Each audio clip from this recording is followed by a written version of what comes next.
Hello viewers, welcome to Frontline Conversations. Today, I'm delighted to be having a special conversation with Mr. Priyank Kharge. Mr. Kharge, as you all know, is at the center of a controversy. I'm using that word very carefully because I think it is a manufactured controversy. Perhaps it's a misnomer to use that term even. But nonetheless, Karnataka has been in the news over the past few days because of Mr. Kharge's statement regarding the RSS. Mr. Kharge is a cabinet minister in Karnataka. He is the Minister of Rural Development, Panchayati Raj, Information Technology and Biotechnology. And in that position, he's been a crucial component of the Karnataka government. And in this is the first exclusive interview that he's given to any media house. Thank you, Mr. Kharge, for speaking to Frontline. Thank you so much for having me. Mr. Kharge, you wrote a letter to Chief Minister Siddaramaiah on October 4th. The contents of the letter are well known, but just for our viewers, just to recapitulate, you urged Chief Minister Siddaramaiah to impose a ban on RSS activities in government in schools, aided institutions, and a variety of public spaces. Why did you write this letter first? And second, a question that hasn't been discussed, why did you write this letter now? Well, firstly, like you said, it is it's not controversial at all. They made it controversial because of the names that I have used. And in my letter, very clearly, I have stated not just RSS and other organizations, irrespective of their affiliation, irrespective of what they do, how they do, there needs to be some decorum that needs to be observed in public spaces. You cannot come and do what you do, whatever you deem fit or whatever you deem right in government schools, colleges, government institutions, government-aided institutions, grounds, public spaces, roads, gardens. I mean, who gives anybody permission to do those things? And irrespective of the political affiliation, irrespective of what you do, all I'm saying is let them seek permission. In my letter, it is very clearly mentioned that these organizations and many of the other organizations don't seek permission from the government at all. And they're registered, unregistered, we don't know. And if anything happens, who is to be blamed? The government will be blamed. All I'm asking is, whoever you are, if you're a registered organization, if you want to do any activity in the government premises or in public spaces, seek the permission of the relevant authorities. What is wrong with that? There is nothing wrong with that specifically, but coming back to your letter, you specifically talk about the RSS. You don't mention other organizations. RSS and other organizations like those. Okay. There are many who do this. So, okay. Like the Prime Minister himself put it, they're the world's largest, correct? Voluntary civil service. Yes. So I mentioned them. Yes. So there are many like that. But why specifically did you want this? You wrote this letter 2 days. The RSS celebrated it, marked its centenary on October 2nd. And your letter, so what you wrote you the letter saw throughout the country, what you saw throughout Karnataka was these gathering of people wearing uniforms, brandishing sticks, intimidating people. So if you want to have a march past on the streets of Karnataka, take permission. Why do you need sticks? Well, this time you said, you've talked about the permission granted to, or how they do their activities without government permission. It is a fact that in the past you've also called for a ban on the RSS. See, I have my differences with certain ideologies. I don't like any ideology which has no space for me. When I say me, it's not personally, it's for the community. This ideology is against the Constitution itself, which gives me equal rights as you. But here, it's not the same. This ideology is divisive in nature. This ideology is not progressive. And this ideology is only for the poor, OBC, backward, Dalits, tribals. This ideology is so divisive that the BJP leaders, kith and kin only, don't adopt it. But they expect everybody else to adopt it. I have a problem with that ideology. There is nothing wrong in me saying that. And you say, I have... It's not inclusive. Yes. When I say my community, what do you mean by that? Are you specifically... When I say inclusive... Yes. It's not inclusive. It does not include. Now you tell me, this is the same ideology that inspired the assassination of Gandhiji. This is the same ideology that emboldened people to call Dr. Babasaheb Ambedkar a Lilliput. This is the same ideology that emboldened people to come out and have more than 100 protests and reject the Constitution of India and say Manusmriti should become the Constitution of India. This is the same ideology that has been percolating over 100 years, that has emboldened a Supreme Court lawyer to throw his shoe at the Chief Justice of India while screaming about religion. All terrific points. I cannot disagree with anything. But, earlier last year, Mohan Bhagwat inaugurated the new headquarters of the RSS. This fancy 5-star hotel-like structure. I believe it's around 300 crores. It is, and it's spread over 4 acres. Wow, that's nice. So at that time, he said, earlier the Sangh was ignored, even opposed. But now, due to the favorable environment, the condition of the Sangh has definitely changed. So he was talking about the general climate. To a very basic question. Yeah. He inaugurated a building worth 300 crores in Delhi. Yes. Where did the Sangh get 300 crores now? If they are not a registered NGO or a cultural organization or a political organization, social organization, where are they getting the funding from? My question is the same. You say you are the world's largest organization. You say over the last century, you have done great good for the country. How have you done great good for the country?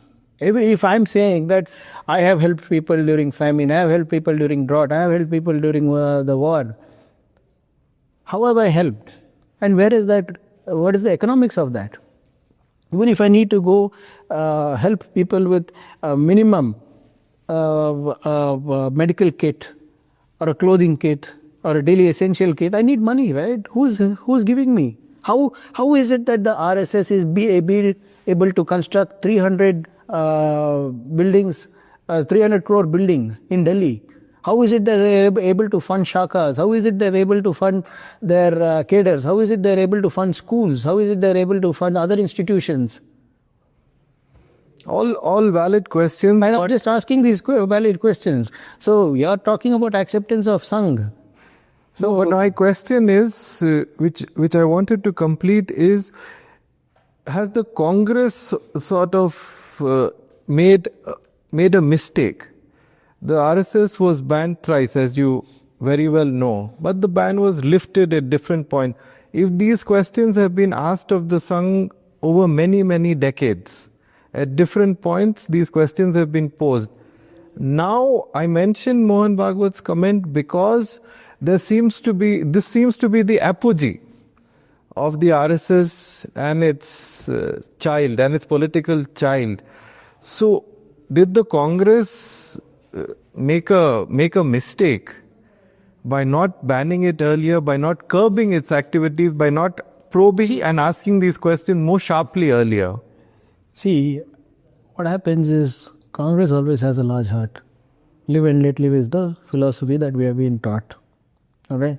So even after the assassination of Mahatma Gandhiji, when Sardar Patel banned, he gave his reasons for the ban. And when the ban was lifted also, he gave his reasons. And what was the reason? That these people came, they begged, they promised allegiance to the Constitution of India, they promised allegiance to the national flag, and they should be given an opportunity. The ban was lifted. They were again banned during Indira Gandhi's time. Again they came. In fact, let's not see what Priyank has to say or what anybody else says. Let's just read what is there in the organizer. Let's just read history accurately. What role did they have to play anywhere? And the lifting of the ban happened only because they came and said sorry. And going by the nature of our leaders, apologies were always accepted. And we allowed them. Maybe that was a mistake. And now I'm not asking you to ban RSS. I might have a problem with their ideology. I am asking them to follow the law of the land. I am asking them what makes you more superior citizen than the others. Is it wrong for me to ask to show your registration documents? Is it wrong for me to ask where do you get your funding from? How do you get your funding from? Is it wrong for me to ask, take permission and then do your march past or whatever you want to do? And for asking these very straightforward, forthright questions, you've been abused, you've been receiving many, perhaps hundreds of calls and messages where your family has been abused. I'm sorry, it's a personal question, but it must have been quite traumatic to receive these calls consistently through the day over the past 3 days. See, this is a standard operating procedure of the people of that ideology. When they did not spare Mahatma Gandhiji, when they did not spare Baba Saheb Ambedkar, they did not spare M.M. Kalburgi-ji, when they did not spare Gauri Lankesh-ji, you think they're going to spare me? Who am I? I've not achieved half of, even 1/10 of what these people have achieved. And just because answering uncomfortable questions is just not their forte, they do these intimidating things. Do I look traumatized? Do I look that they can pull me down from posing the right questions? And I have not asked this over here. I'm not some kind of a media bug who goes and who wants to sit in front of the cameras and have my voice heard. I've asked these questions in the assembly. I've asked them why the RSS did not hoist their flag for 50 years in the HQ, Nagpur. Why? Who gave the title Veer to Savarkar? Why did Mr. Savarkar take pension from the British? Why did you say no to the Constitution and you wanted Manusmriti as the Constitution? Why don't you apply Manusmriti in your leader's home? Why is it that the Gaurakshaks and the Dharamrakshaks should be only the poor people? Why BJP leaders' children are not Gaurakshaks, don't wear Ganaveshas, don't carry lathis, don't do Dharamrakshane, don't drink Gaumutra? Why is this only for people of economic status of certain kind? And well enough, I've asked on the floor of the house, they don't know their history. They have not read their organizer magazine editorials previously. Now what RSS is doing, hiding everything somewhere so that nobody gets there. Why did Savarkar call India fatherland and not motherland? They have answers? No. Absolutely, they don't have any answers. The two-nation theory was also proposed by Mr. Savarkar. No, these are very fundamental and principal questions, and I admire you for posing these questions consistently. And in this brings me to my next question, which is a little discomforting in the sense that you are one of the few people among the senior leadership of the Congress in Karnataka who's consistently doing this, perhaps along with Chief Minister Siddaramaiah, whose position on the RSS is well known, historically well known. Over the past few days, I've been glued to social media and the newspapers for tracking who else has endorsed you. So 4 other ministers have perhaps endorsed. I could be mistaken, one more, one less, but according to what I've seen, read on social media in the news, 4 other ministers have stood by you staunchly. In this, do you feel a little alienated or do you feel alone? No, absolutely not. Like you said, I don't know where the statistics come from, but every cabinet colleague of mine has stood by me. And more importantly, not publicly at least. No, they have. Of course they have. I don't know what social media you follow. Maybe if you follow the regional media more closely, you will get better results. But Mr. Rahul Gandhi has spoken about this ideology. Mr. Kharge has spoken about this ideology. Mr. Siddaramaiah is backed what I have said. The PCC president has backed what they said. What more do I need? People are backing me up.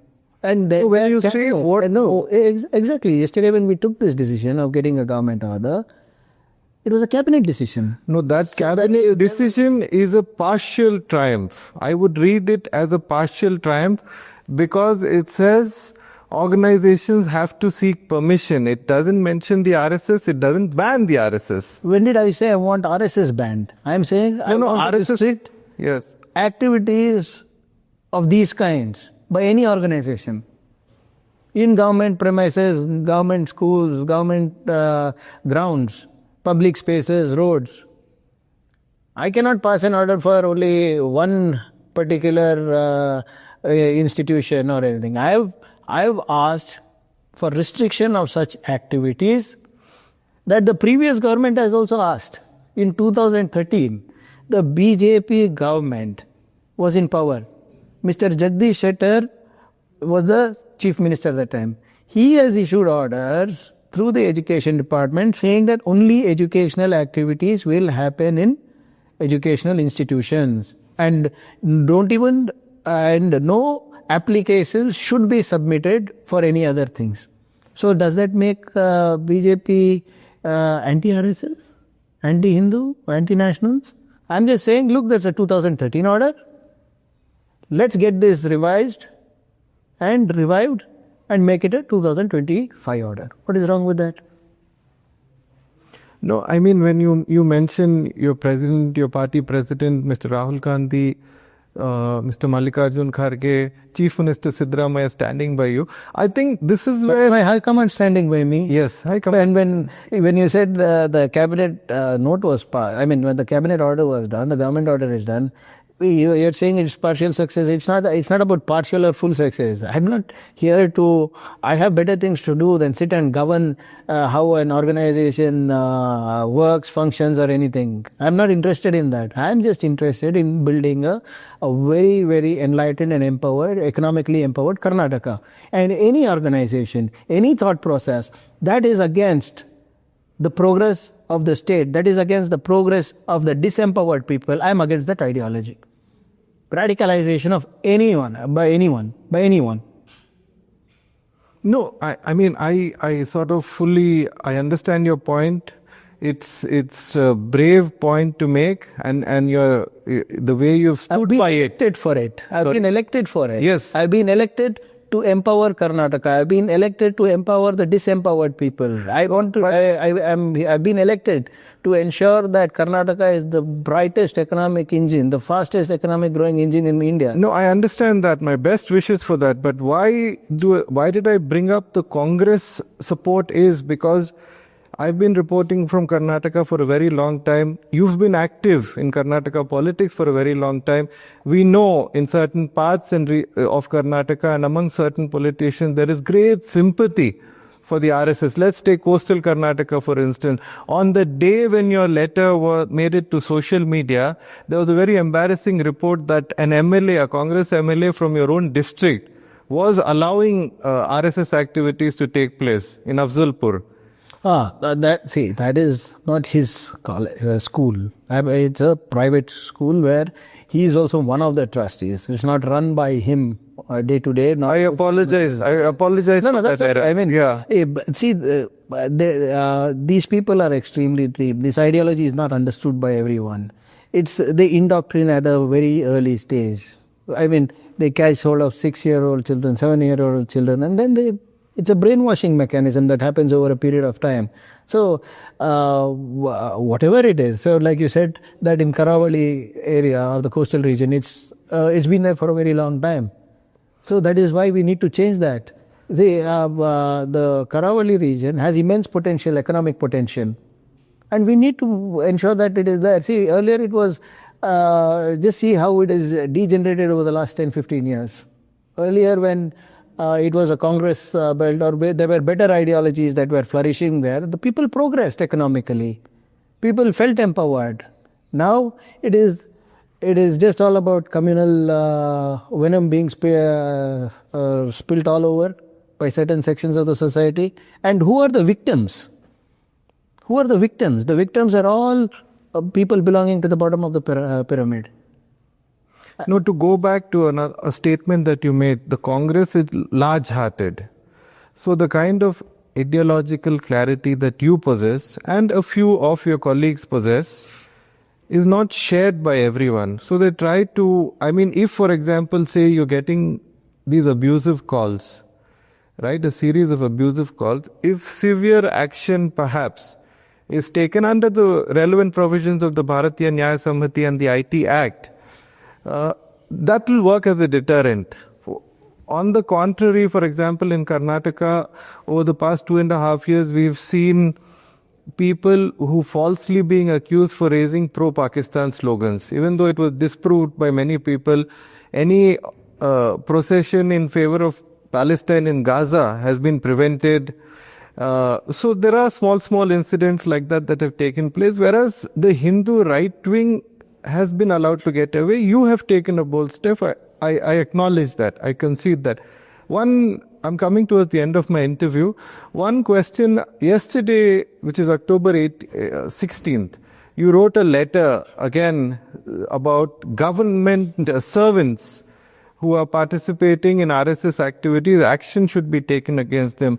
Last year, the union government revoked a 58-year-old ban on government servants, employees taking part or becoming members of the RSS and taking an active part in their activities.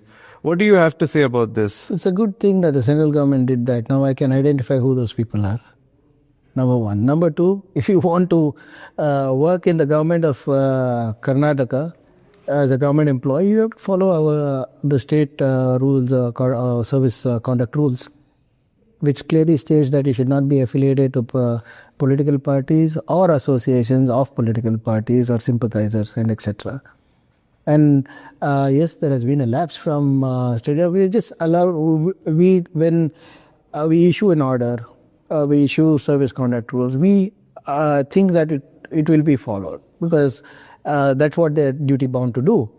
But of late, I think they've just let it go because the previous regime was of the same ideology. I think they just allowed everybody to have a free run. And slowly that practice has become a habit. And it's time to change habits. Thank you for that response. And thank you for all the time that you've given. My last question. See, in everywhere, in a way, it's insulting to you. So it's a personal question. But everywhere, the opposition, politicians from the opposition, and even a large section of the media refers to you pejoratively in a way as Junior Kharge. It is not inaccurate. You are Junior Kharge. But there is a certain dynastic element, nepotistic element attached to it. Why are people taking these comments seriously? Because Mr. Mallikarjun Kharge's son is making this. What do you have to say about that? It does not matter, right? It does not affect me. Nobody is born by putting an application, right? By writing an application to God or something saying that, look, I want to be born in this household. अर्जी डाल के थोड़ी आते हैं इसमें. And I'm proud of my father, what he's achieved. I'm hopeful that I will be able to achieve half of what he's achieved. If the BJP leaders are not proud about their father, what can I do? I mean, I get this a lot, especially on media, the dynastic politics and all that. Let's have a conversation on that with the BJP leaders, with all the BJP sympathizers. I cannot change my fortune. I am my father's son, and I'm proud of being my father's son. What he's achieved is a phenomenon, and I hope to do half of what he's done. When the problem is that if Mr. Amit Shah's son can become ICC president without playing even one Ranji match or even one school match, that is okay. Rajnath Singh ji's son becomes MLA, that is okay. Anurag Thakur ji's children go study abroad, all that is okay. Here, Mr. B.Y. Vijayendra, first time MLA, is BJP state president. They made him, you think they made him based on his capabilities? I have stood for 4 elections and I still get this. And I'm okay with it. If they are not proud of their parents, what can I do? In the Karnataka ecosystem, you see how many people are there from dynasty, including the MPs like Tejasvi Surya. They have their uncles, but somehow I think in public they don't like to acknowledge each other. I think they're ashamed of their lineage. Or that, or the DNAs might not match. There can be only 2 things. So they can do what they want, how they want. People vote for me. I'm elected, not selected, right? So if a BJP leader's son or daughter is elected, it is based on capability. If I am elected, it is based on my father's name. So it does not matter to me what people there. The people of Kalburgi know who I am. The people of Chitapur know who I am. The people of Karnataka know who I am. And BJP resorts to such jibes, personal jibes. They talk about my wife, they talk about my children, they talk about my family, they talk about me personally, they talk about my qualifications. I'm okay with that because that proves my point that they don't have anything substantial to say. They don't have answers to my question. You ask me a question, you pose any question to me, I will reply logically. When you don't have logic, you try to win by volume. That's as simple as that. You've demonstrated that very well in this interview. You've sort of taken on all the questions that I posed to you, and you've articulated your position, your responses very clearly. Thank you, Mr. Kharge. You've been very, very generous with your time. Thank you, viewers, for watching this special interview with Mr. Kharge.